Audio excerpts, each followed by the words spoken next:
Pode ir? Paz do Senhor, queridos. Boa tarde, não posso sair daqui.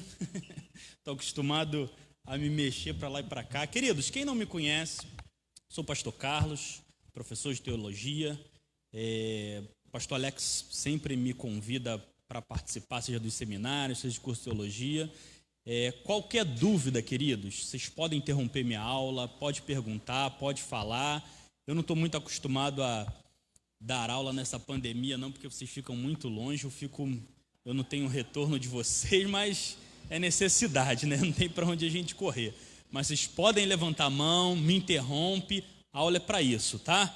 Hoje a gente vai aprender sobre soteriologia, doutrina da salvação. Mas antes da gente começar, vocês já estão com a apostila, todo mundo aí com material, vamos orar, vamos falar com Deus? Feche seus olhos. Senhor nosso Deus, Pai querido, Deus amado, Pai, muito obrigado por esse momento, Deus, por essa oportunidade de ouvirmos da Tua voz, de aprendermos acerca do Teu plano, Senhor, para cada um de nós, do plano de salvação. Então toca a vida de cada um de nós, que verdadeiramente nós venhamos compreender tudo que o Senhor planejou para a nossa vida, tudo que o Senhor planejou desde o início, antes do início, para cada um de nós, que nós venhamos sair daqui hoje com essa noção, com essa certeza de que o Senhor planejou algo com excelência para cada um de nós. Então que o Teu Espírito toque cada coração, abençoa-nos, te agradecemos. Em nome do Senhor Jesus, amém e graças a Deus, amém?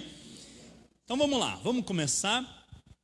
Vocês já estão com o material que está dizendo aí, ele já começa com um versículo, que é o versículo que alguns dizem que é o texto áureo da palavra de Deus. Por que áureo? Porque é um dos textos mais importantes. Então eu vou começar lendo, diz assim, porque Deus amou o mundo de tal maneira que deu o seu Filho unigênito, para que todo aquele que nele crê não pereça, mas tenha vida eterna. Porque Deus enviou o seu Filho ao mundo, não para que condenasse o mundo, mas para que o mundo fosse salvo por ele. Eu acredito que, a não ser que você tenha vindo aqui hoje sem nunca ter pisado numa igreja evangélica, eu acredito que todos vocês já ouviram falar desse versículo, desse texto. Todos vocês já devem ter ouvido alguma pregação sobre ele. E por que eu falei que ele é um texto de extrema importância para a gente aprender essa doutrina da salvação? Ele é o resumo das 4 aulas que vocês vão ter nessas semanas aí durante esse mês. As 4 aulas eu posso resumir nesses 2 versículozinhos aí. Por causa de quê? Aí a gente entende sobre fé, a gente entende sobre arrependimento, a gente entende sobre a vontade de Deus, a gente entende sobre o nosso papel como agente desse plano de salvação. Tudo isso nesses 2 versículos, que a gente vai vendo aos poucos, em cada aula. Só que antes nós vamos definir o que seria essa soteriologia, esse estudo da salvação. Como assim? Na apostila novamente. Número 1, definição. Soteriologia é a união de 2 termos gregos, soteria e logia. Aí embaixo tem a definição de um deles, soteria. No sentido cristão, soteria é a libertação do pecado e suas consequências espirituais e a admissão à vida eterna, com bem-aventuranças no reino de Cristo. Como metonímia, uma fonte de salvação, alguém que traz a salvação, ou seja, um Salvador. Daqui a pouco eu vou ler esse versículo de Atos, mas antes para a gente entender. O que é essa definição de soteria? O que ele está querendo dizer com isso? Ele começa dizendo, ela é a libertação do pecado. Quando a gente fala de salvação, existem muitas camadas, podemos dizer assim, existem muitos caminhos que a gente pode percorrer para falar sobre salvação. Ele começa falando, a salvação é a primeira coisa. Primeiro nós nos libertamos do pecado. A salvação é mais alguma coisa? É, ele continua dizendo, as consequências espirituais. O que a salvação traz de consequência para a minha vida espiritual? Traz alguma coisa? Traz. Depois, a nossa admissão à vida eterna. Então, nota que já aqui a gente já vê algumas diferenças. Uma coisa é eu me libertar do pecado. Outra coisa é a minha vida espiritual. Uma outra coisa é eu ser admitido na vida eterna. E ele termina um último ponto com bem-aventuranças no reino de Cristo, que já tem a ver com uma outra coisa, uma palavrinha que vocês já devem ter ouvido falar, sobre galardão. Então, salvação aborda tudo isso. A gente abrange tudo isso. Uma coisa é eu me libertar do pecado. São como se fossem passos. Como se fosse eu dou o primeiro passo. Poxa, eu me libertei do pecado. Depois, tem a ver com a minha vida espiritual. Depois, aí sim, eu adquiro a vida eterna. E por último, o meu galardão. Então, o plano de salvação é todo esse ciclo, todo esse caminho. Aí ele depois, vamos ler esse versículo de Atos? Trouxeram a palavra de Deus? Atos 13. No versículo 47. Se alguém achar, pode ler para mim. O Senhor assim o mandou. Eu te pus para a luz dos gentios, para que sejam de salvação até os confins da terra. Ou seja, o que ele está querendo? Ele termina dizendo, olha, eu te pus como salvação para até os confins da terra. Então, o plano de salvação, ou seja, ele começou, talvez vocês já devem ter ouvido, com os judeus. Jesus, ele nasceu onde? Em Israel. Mas ele foi expandido. Esse plano, ele cresceu. Como que isso funciona? Isso alcança cada um de nós. Então, nós também fomos incluídos, fazemos parte desse grupo de salvação. Só que aí, a segunda definição, de logia, significa estudo, conhecimento, doutrina. Ou seja, sendo assim, soteriologia é o estudo da doutrina da salvação. Tudo que abrange salvação, a gente vai aprender nessas 4 matérias. Soteriologia é um braço direito da teologia, que trata da doutrina da salvação do homem, em nome de Cristo Jesus. O texto áureo da Bíblia, que foi o que nós lemos no início, em João 3, 16 e 17, resume bem o que seria a salvação vinda de Deus e firmada em Cristo Jesus. Essa parte aqui ele começa dizendo que a soteriologia é um braço direito. Por quê? Eu costumo dizer que, claro, de certa forma, não que as outras doutrinas não sejam importantes, mas uma coisa, eu posso aprender sobre o Espírito Santo, mas eu não ser salvo. Eu posso aprender sobre os últimos dias, sobre escatologia, e eu não entender o plano de Deus para a minha salvação. Eu posso aprender sobre os anjos, eu posso aprender sobre o estudo da palavra, sobre homilética, de como pregar e todas essas coisas? Posso. Só que do que adianta eu adquirir todo esse conhecimento se eu não estiver incluído no plano de salvação de Deus para a minha vida? Então, a doutrina da salvação ela é de extrema importância para nós e nos faz refletir. Será que eu estou incluído aí? Será que eu faço parte desse grupo? Vamos entender. A palavra salvação significa livramento, ou seja, a gente pode substituir a palavra salvação por livramento em alguns exemplos que eu vou dar aqui. Chegar à meta final com segurança. Aí um exemplo, Deus concede por sua graça. Salvação, ela é pela graça. Ou seja, então o livramento, como eu falei, eu posso substituir a palavra salvação por livramento. O livramento que ele me dá, livramento de quê? Quando a gente fala livramento, dá a ideia de algo ruim. Ele não vai me livrar de algo bom. O que seria esse livramento? Alguém tem alguma ideia? Livramento de quê? Das armadilhas de Satanás, isso. Um outro exemplo para a gente entender. De que mais ele nos livra? Só de Satanás? De que ele nos livra? Algum exemplo?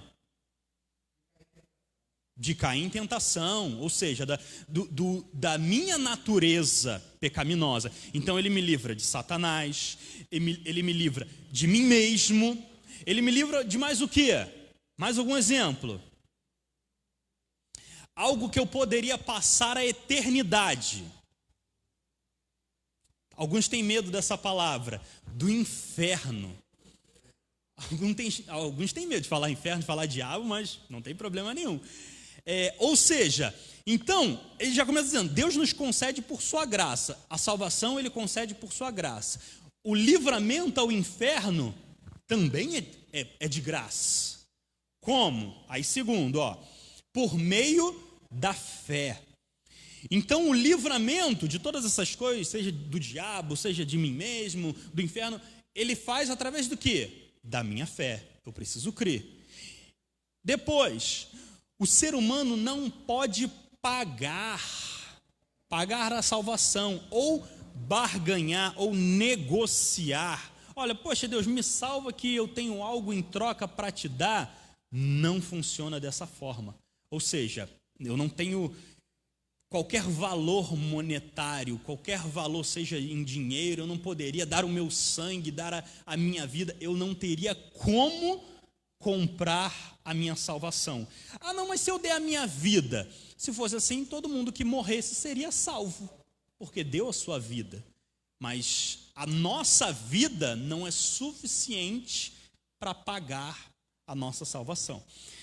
A salvação é um dom de Deus, é um presente, ou seja, é algo que Ele simplesmente entrega para nós. Eu não consigo. Por que ele fala sobre dom, sobre presente? Não é uma conquista.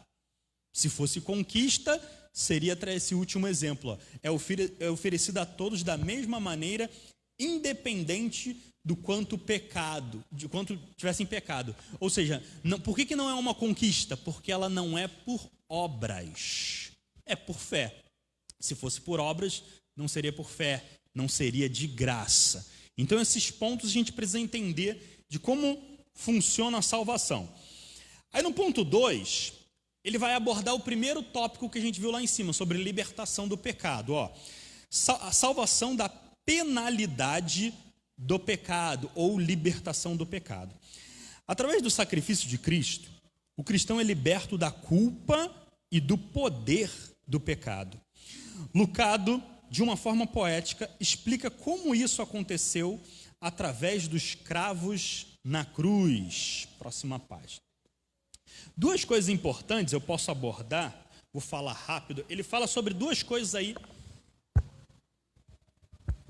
que o sangue, que os cravos nos fazem. Ele nos livra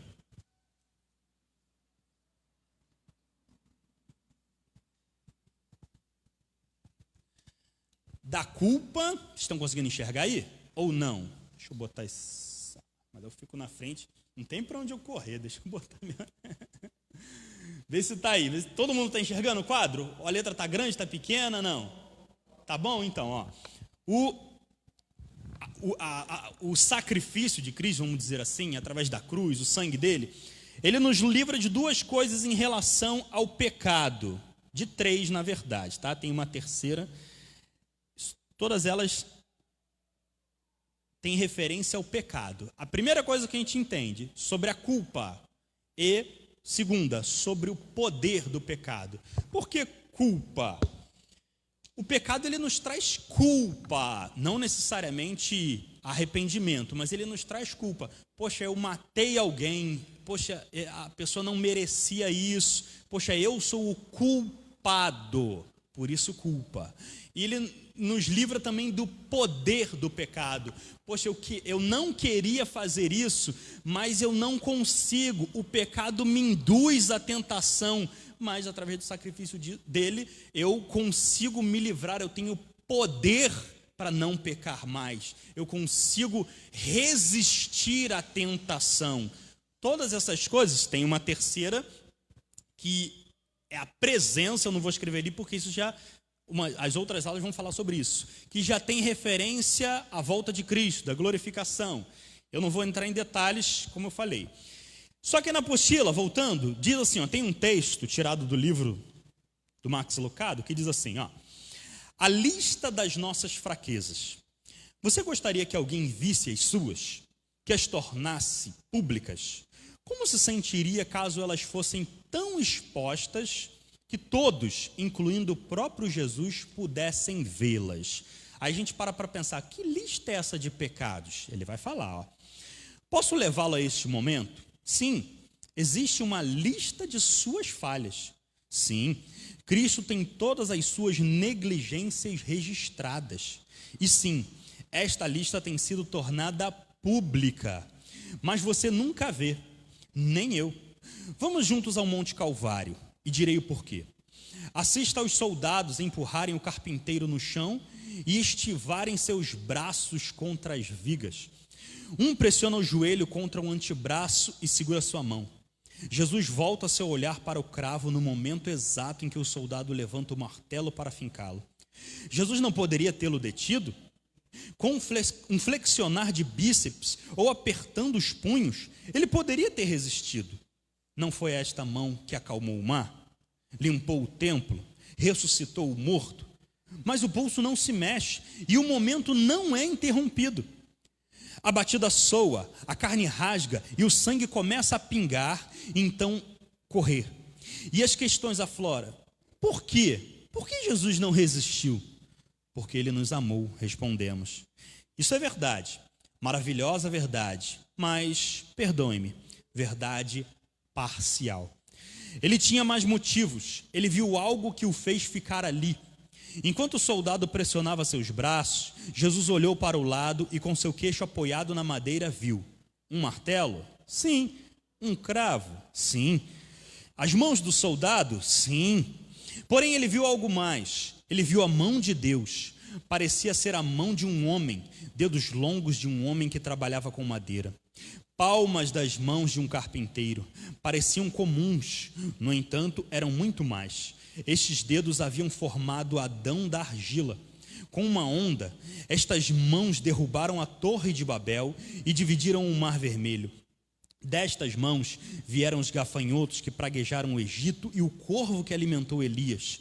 Não admira que o salmista tenha celebrado a liberdade, declarando: como expeliste as nações com a tua mão, e sim, pela tua destra, e o seu braço, e a luz da tua face. Salmo 44, 2 e 3.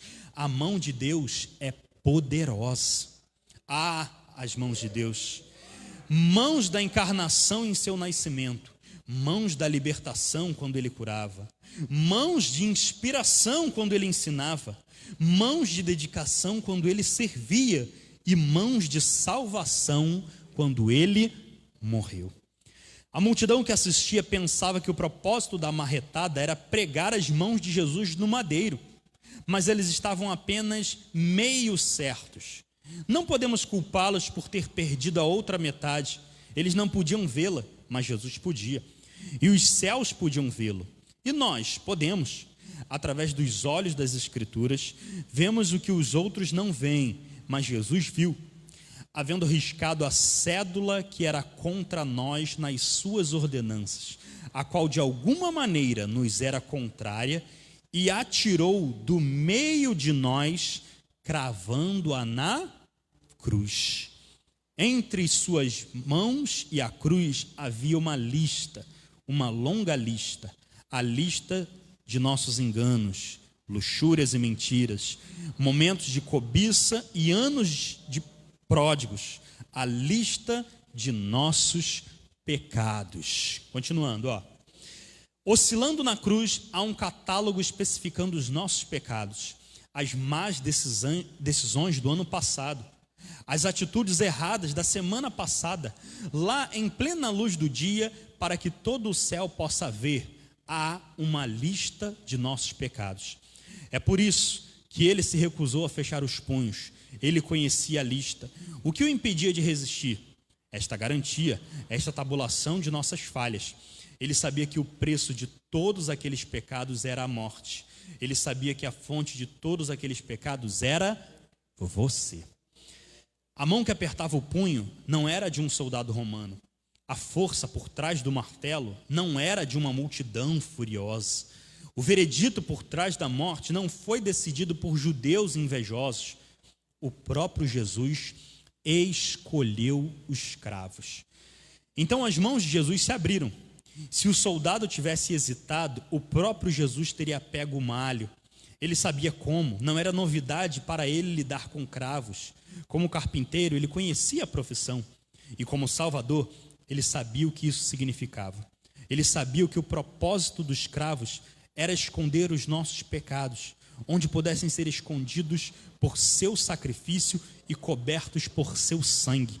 Assim sendo, o próprio Jesus bateu o martelo. A mesma mão que abriu o mar rasga suas culpas. A mesma mão que limpou o templo limpa seu coração. A mão é a mão de Deus. O cravo é o cravo de Deus.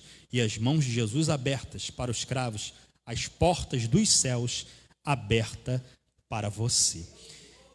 Então esse texto, tirado do livro de Max Lucado, ele exemplifica o que significava ele naquele momento com um soldado. Como a gente acabou de ler, ele poderia ter resistido? Sim. Ele poderia ter feito algo? Sim. Foi ele que com as suas mãos acalmou o mar, ele que formou a terra, que formou Adão no início. Ele tinha poder, ele não precisava de muito poder para isso, era algo simples, mas ele resistiu, porque naquela cruz, resumindo o texto, também estavam os nossos pecados, a nossa lista, como ele citou. Todos os pecados que nós cometemos hoje, há uma hora atrás, há um dia atrás, há uma semana, durante toda a nossa vida.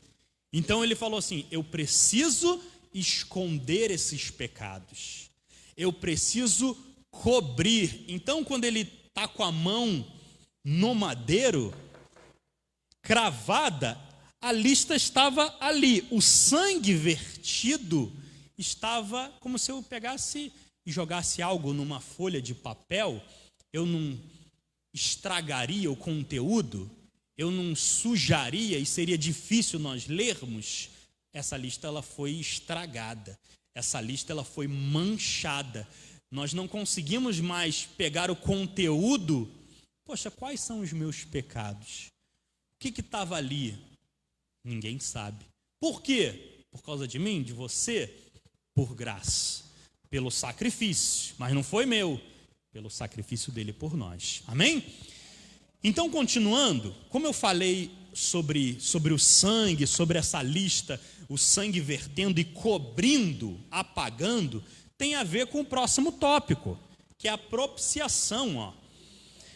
Número 3, propiciação ou expiação. Essas duas palavras, elas são muito frequentes na Bíblia, principalmente em Êxodo, em Levítico, que é a época do tabernáculo, onde tem as ordenanças de Moisés para o povo. Ali se falava muito sobre propiciação, sobre expiação.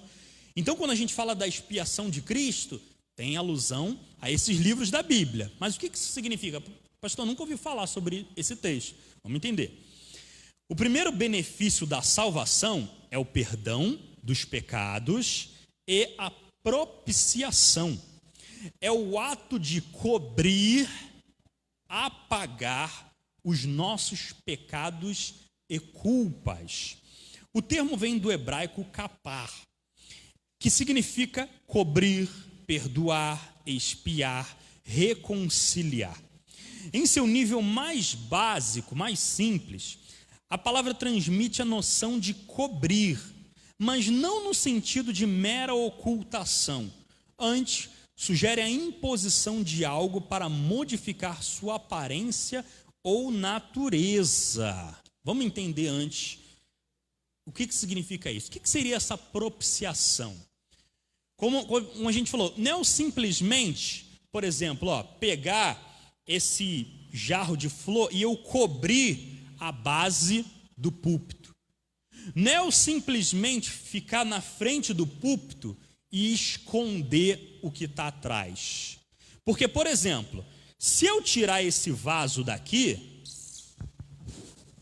o púlpito continua sendo púlpito. Ou mudou? Continua sendo. Se eu entrar na frente, eu estou cobrindo. Mas se eu sair, ele também continua sendo púlpito. Quando a gente fala de propiciação, que ele termina a frase que a gente leu, antes sugere a imposição de algo para modificar a sua aparência ou natureza. É como se o sangue de Cristo, ao cair sobre a cédula, mudasse aquilo que era pecado, deixa de ser, deixa de existir. Porque se eu pudesse pegar aquilo novamente, como se eu molhasse uma folha, como eu dei exemplo para você. Se eu derramar café aqui, ou um refrigerante, a água talvez eu ainda consiga pegar o conteúdo. Mas dependendo do que eu derramar numa folha, vai mudar a aparência, vai mudar o conteúdo, se eu vou conseguir utilizar aquilo novamente ou não.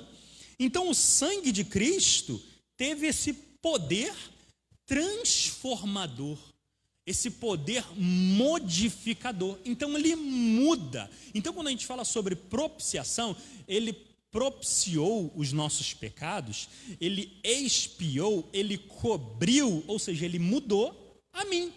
Eu era pecador, o sangue de Cristo foi derramado em mim, eu continuo sendo pecador, ele muda a minha natureza, que era quem antes pecava, não peque mais. Lembra quando João Batista falou isso? Aquele que roubava, não roube mais. Aquele que fazia isso, não faça mais.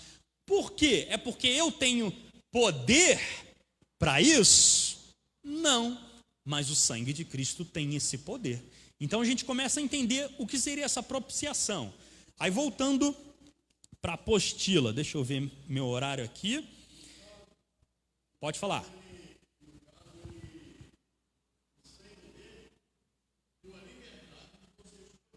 Deu a liberdade, me deu o poder de escolha. Isso aí. Isso. Ou seja, eu poderia continuar pecando? Sim.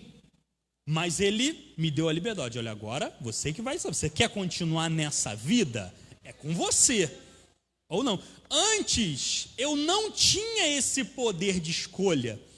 Aí que a gente entende porque que a Bíblia fala que nós somos escravos do pecado. Eu não consigo me livrar, mas eu não quero pecar, mas eu não consigo. O bem que eu quero fazer, eu não faço. Olha como a Bíblia ela vai se encaixando. Paulo fala isso em Romanos. Então, poxa, ele me deu esse poder. Ele me deu esse livre-arbítrio, podemos dizer assim. Então ele falou, olha, eu morri para quê? Para que você escolhesse. Agora está com você. Então vamos continuar. Propiciação. Segundo Pfeiffer, a ideia básica da expiação está ligada à reparação de um mal, à satisfação das exigências da justiça por meio do pagamento de uma penalidade. Eu tenho que pagar uma pena. A propiciação ainda traz consigo a ideia de apaziguar a pessoa ofendida de volta a obter a graça de um indivíduo superior. Aqui tem muita informação. Vamos em partes para a gente entender. Olha quanta coisa a gente aborda na expiação. Quer falar, querida? Não. Falou? Não. Então, olha quanta coisa a propiciação aborda. Vamos aos poucos. A ideia básica da expiação está ligada à reparação de um mal. Que mal? O que ele fez lá na cruz? O exemplo que eu dei. Qual era o mal que estava ali entre a mão e a cruz? Os nossos pecados. Então ele está reparando os nossos males, reparando os nossos erros, correto? A satisfação das exigências da justiça. Como assim? Todos nós temos uma natureza, isso em partes, tá? Não no sentido literal, não comparado a Deus. Todos nós, naturalmente, nós temos uma tendência a exigirmos justiça. Por exemplo, Se você vê alguma coisa recebendo, se eu dou aqui, qual é o nome do senhor? Robson. Se eu viro para o Robson e eu dou para ele aqui uma nota de R$50. É bom, não é bom, Robson? Também estou precisando. Mas qual é o seu nome? Carolina. A Carolina pode se sentir injustiçada. Por que o professor Carlos deu para o Robson e não deu para mim? Por que o Robson é o aluno favorito do professor? Nós temos uma tendência, pelo menos pensar assim, poxa, no meu trabalho, por que fulano saiu mais cedo? Por que fulano recebe mais do que eu? Por que a professora deu uma nota para ele diferente? Todos nós temos essa tendência a exigirmos a justiça. Por que nós temos essa tendência? Porque nós somos filhos de Deus. E Deus, ele também exige a justiça. E qual que é a justiça de Deus? Quem peca, qual que é a justiça? Qual que é o salário do pecado? Então, na justiça de Deus, e nós também somos assim. A gente não vê alguém cometendo um pecado. O nosso lado justo, maligno, claro, entendam, existe uma justiça maligna, isso aí já tem a ver com santificação, já é uma outra doutrina, mas só para vocês entenderem. A nossa justiça maligna, a nossa justiça punitiva, ela fala, o pecador tem que morrer. Agora existe a justiça benigna, a justiça boa, poxa, ele merece isso, mas, poxa, a justiça dele, ele cometeu pecado, mas quantos pecados não cometeram com ele? A justiça é de aliviar aquilo. Então, Deus, ele também é dessa forma. Num sentido perfeito. Como eu falei, nós queremos a justiça, mas muitas vezes, quando nós queremos a justiça, nós estamos sendo injustos. Nós não temos capacidade, nós não temos autoridade de executar justiça. Um exemplo de justiça punitiva. As pessoas pegam um ladrão na rua, vamos linchar aquela pessoa, ele merece porque ele cometeu um pecado. Nossa justiça maligna quer matar aquela pessoa. Só que nós não temos essa autoridade. Nós não temos essa capacidade. Não, mas ele cometeu pecado. Então, quando a apostila fala, olha, a satisfação das exigências da justiça tem a ver com isso. Essa nossa tendência de exigir a justiça. Deus, como falei, o salário do pecado é a morte. Quem pecou precisa morrer. Então, uma morte precisa acontecer. O que a expiação faz? Aí, continuando. Por meio do pagamento de uma penalidade.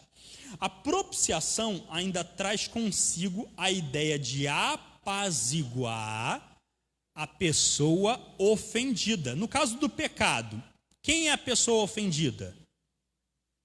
Quem é a pessoa ofendida no pecado? Quando nós pecamos? Deus, Espírito Santo. Ou seja, se eu cometo pecado, então a propiciação ela tem essa função também, de apaziguar a ira de Deus. Por quê? O que eu merecia? O salário do meu pecado é o quê? A morte. Então, para Deus se satisfazer, uma morte tem que acontecer. Eu preciso apaziguar ele. Como que eu apazigo ele? Com a morte de Cristo. Entendendo? Aí no finalzinho, com a pessoa ofendida, de volta a obter graça de um indivíduo superior. Depois disso, quando Deus ele se satisfaz com a morte de Cristo, então eu volto a receber a graça, eu volto a receber esse favor do meu superior, que é Deus. Ok? Sim, por isso eu preciso... Quando eu confesso os meus pecados, eu estou assumindo o sacrifício de Cristo. Eu estou apontando para o púlpito por causa da madeira, tá? Vocês estão entendendo. Então, ou seja, eu lembro que Cristo morreu por mim e eu apazigo Deus. Poxa, Deus, eu sei que eu sou pecador, mas lembra do que Jesus fez lá? Poxa, eu sou falho. E Deus, o meu filho morreu por ele. E ele fica satisfeito, ele fica apaziguado com isso, ok? Continuando, na construção do tabernáculo, Deus ordenou que Moisés construísse o propiciatório e o colocasse em cima da arca do testemunho, onde estavam as tábuas da lei, representando que a misericórdia e a graça cobririam a lei e o juízo, demonstrando que, próxima página, a morte é o salário do pecado, porém a justiça seria restaurada pela graça através do sangue derramado. Vamos entender? Eu não sou desenhista, como eu sempre falo, mas vamos entender, o que é o propiciatório? Como eu falei, eu não sou um desenhista. Essa daqui seria a arca, tá? Tem os desenhozinhos aqui. E vou colocar aqui as varas. Eram 4, tá? Só vou botar 2, porque estão do outro lado. Vocês não conseguem enxergar. E aqui em cima tinha as asinhas do querubim, nos 2 lados, que eles ficavam apontando para o centro. Vocês já devem ter visto a foto disso em algum lugar. O que seria o propiciatório? De uma forma bem simples para a gente entender. A arca é como se fosse essa caixa, vamos colocar assim. Imagina uma caixa de sapato. Você compra um sapato, um tênis. Vem a caixa e tem aquela tampa que você fecha. O propiciatório é como se fosse essa tampa. O propiciatório era o que tampava. Então, se a gente dividisse aqui assim, uma tampazinha, essa parte de cima, aqui, seria o propiciatório. E essa parte maior seria a arca propriamente dita. Então, o propiciatório, como o texto diz, ele cobria, ele tampava a arca. Por quê? O que tinha dentro da arca? A gente leu na apostila. Uma das coisas, né? O que tinha que a gente leu? Quem lembra? Ninguém lembra? Acabei de falar. O que tinha dentro da arca? Vocês estão desatentos. Não, dentro da arca. As tábuas da lei. Que tábuas de lei era essa? O que tinha nessa tábua? Os 10 mandamentos. As tábuas que Deus deu lá no Monte Sinai para Moisés. Os 10 mandamentos, correto? Só que o que representava essas tábuas? As tábuas que o senhor falou, era a tábua da lei. Então, para pensar. Aqui dentro, deixa eu apagar o desenho, que agora vocês estão vendo dentro. Aqui dentro tinha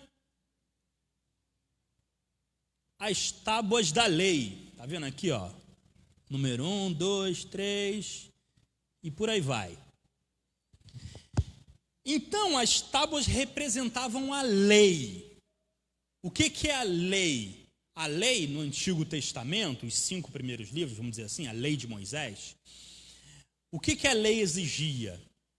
Olha, alguém roubou, olha, precisa restituir tantas vezes mais. Olha, alguém matou, precisa morrer. Por que precisa morrer? Porque é olho por olho, dente por dente. Era o que a lei dizia. Então, o que o propiciatório fazia? Ele escondia, a não ser que eu conseguisse enxergar dentro, uma visão raio-x, que ninguém tem, a não ser Deus. Então, a tábua ela era coberta, ela era tampada. Significando o quê? O propiciatório, ele era um exemplo do que Cristo fez lá na cruz. A lei que a gente leu no texto, falando sobre o livro de Marcos Lucado, representava os nossos pecados, dizia que eu tinha que morrer. Então o propiciatório já estava fazendo uma alusão ao sangue de Cristo que tamparia, por isso eu falei sobre tampa, que cobriria, ou o sentido de expiação, que expiaria os nossos pecados. Então, já lá em Êxodo, Deus já estava nos dando uma ideia. Olha, o que Cristo vai fazer está aqui na arca, ó. Está vendo aqui? Os querubins, representando onde estaria a presença de Deus. Ele tamparia Deus, porque representava Deus, cobriria a lei que nos mataria, que nos puniria. Então, a propiciação faz isso. Quando Cristo ele propicia os nossos pecados, ele está fazendo exatamente o que a arca nos disse lá atrás, e nós nem imaginávamos, Moisés não tinha nem noção sobre isso, mas hoje nós temos. Amém? Então, continuando, ó, na apostila, a gente já está acabando. Um exemplo claro de como isso acontece está em Gênesis 22, quando Abraão, no Monte Moriá, estava pronto a oferecer Isaque em holocausto. Mesmo sendo um ato para agradar a Deus e por ordem de Deus, a atitude ou obra de Abraão não salvaria o seu filho. Pelo contrário, o mataria. Por isso o próprio Deus providenciou o cordeiro de sacrifício no lugar de Isaque, demonstrando assim a sua graça. Olha, preste atenção. Lá nesse texto, essa referência também é uma alusão do sacrifício de Cristo, do que ele faria na cruz. Presta atenção, vamos colocar o exemplo de Abraão. Abraão, ele lá sacrificando o seu filho, ele lá naquele altar, pegando Isaque. Ele daria vida para Isaque? Sim ou não? Não. Ele estava ali pronto para o quê? Para tirar a vida dele. Isaque já tinha sua vida.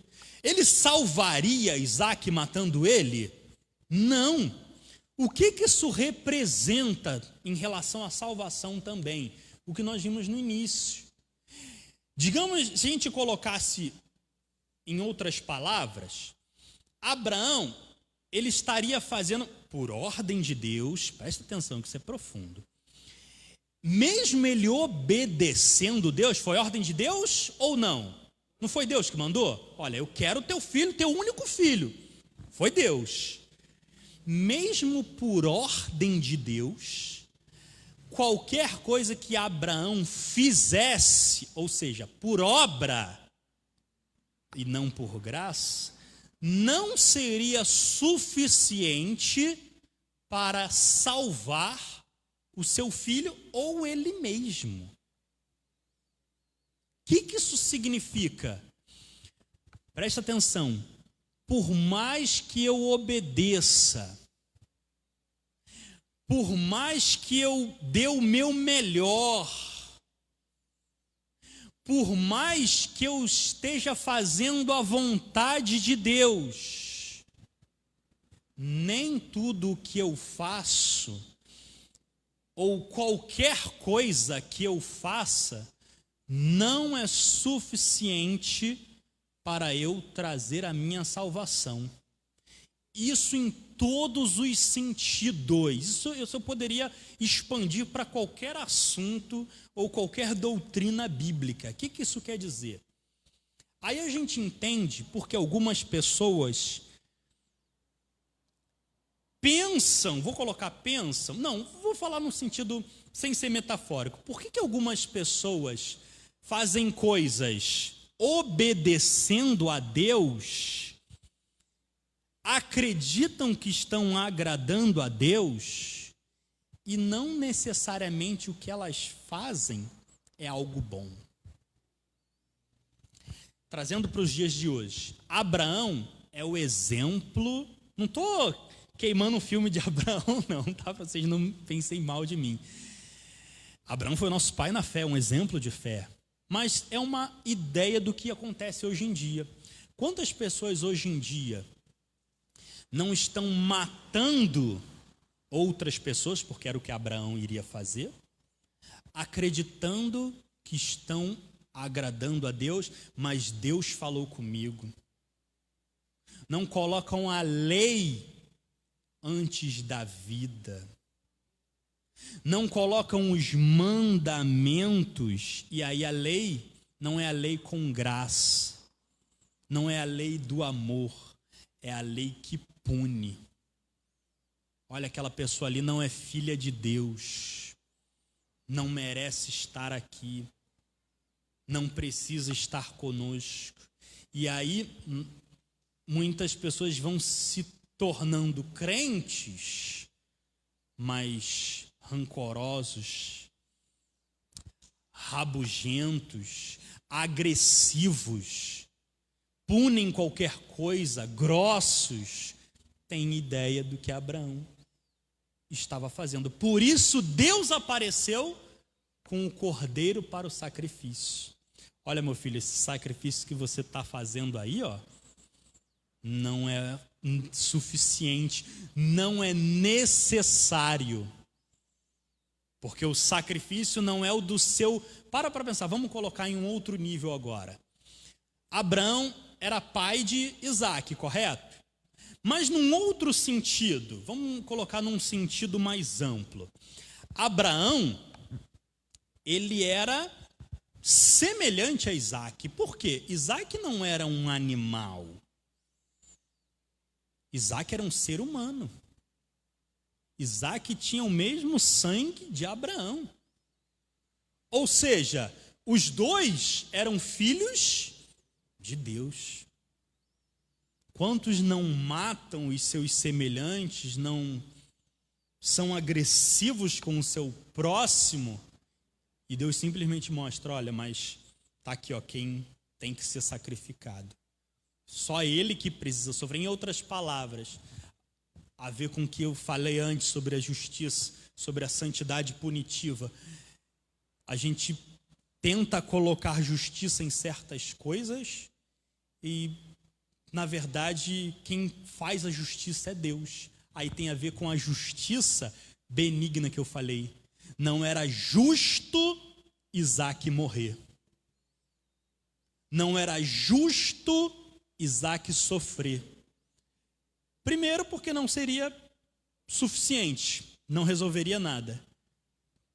Só mataria, somente traria culpa para Abraão, e o sacrifício necessário seria o de Cristo por nós, tá ok? Fala, querido. Estava dando o exemplo de Cristo, exatamente.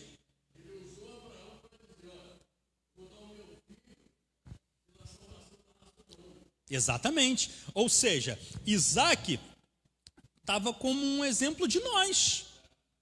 Só que quantas vezes nós nos esquecemos que somos também semelhantes a Isaac e nos colocamos em um nível mais alto, vamos dizer assim, como Abraão. Eu sou pai, eu posso, eu tenho autoridade.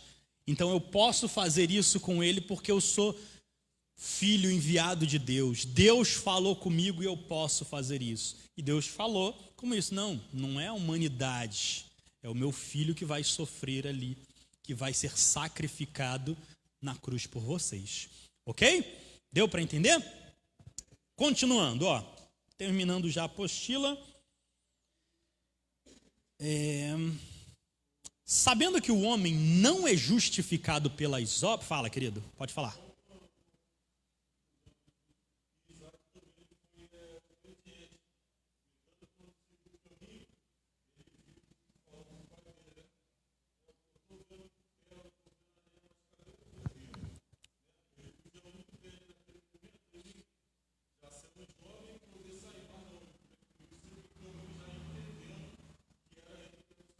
Exatamente, imagina, se fosse medir força, Abraão com mais de 100 anos de idade e Isaac, digamos que um jovem na sua força, ele poderia, seria a mesma alusão, por isso, como o irmão falou, é uma alusão a Cristo, com o exemplo que eu dei sobre ele e o soldado. Ele não poderia ter resistido o martelo?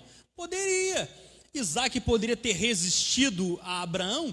Poderia, mas ele falou, olha, eu vou obedecer. Eu vou seguir esse caminho. Eu vou fazer porque eu acredito que um cordeiro vai ser providenciado. E foi.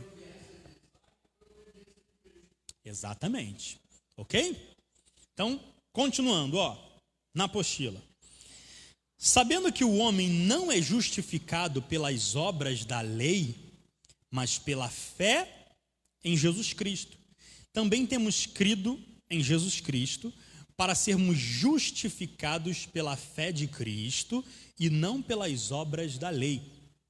Porquanto pelas obras da lei, nenhuma carne será justificada. Não importava o que Abraão tentasse fazer ali, não justificaria se não fosse o sacrifício de Cristo. Mas por que diz que ele creu e foi imputado como justiça? Por causa do sacrifício de Cristo, que é a última frase aqui, ó. Que diremos, pois, ter alcançado Abraão, nosso pai, segundo a carne? Porque se Abraão foi justificado pelas obras, tem de que se gloriar, mas não diante de Deus. Pois que diz a Escritura? Creu Abraão em Deus, e isso lhe foi imputado como justiça. Então não é simplesmente uma fé solta, não, foi porque ele creu em Deus, e por isso Deus colocou a justiça de Cristo ali em Abraão, ok? Aí a gente entende o sacrifício, o que foi o exemplo dele lá em Moriá. Ele fez isso para mostrar o que futuramente aconteceria com ele, ok? Deu para entender? Alguma dúvida, queridos? Alguma pergunta? Alguém quer falar alguma coisa? Não?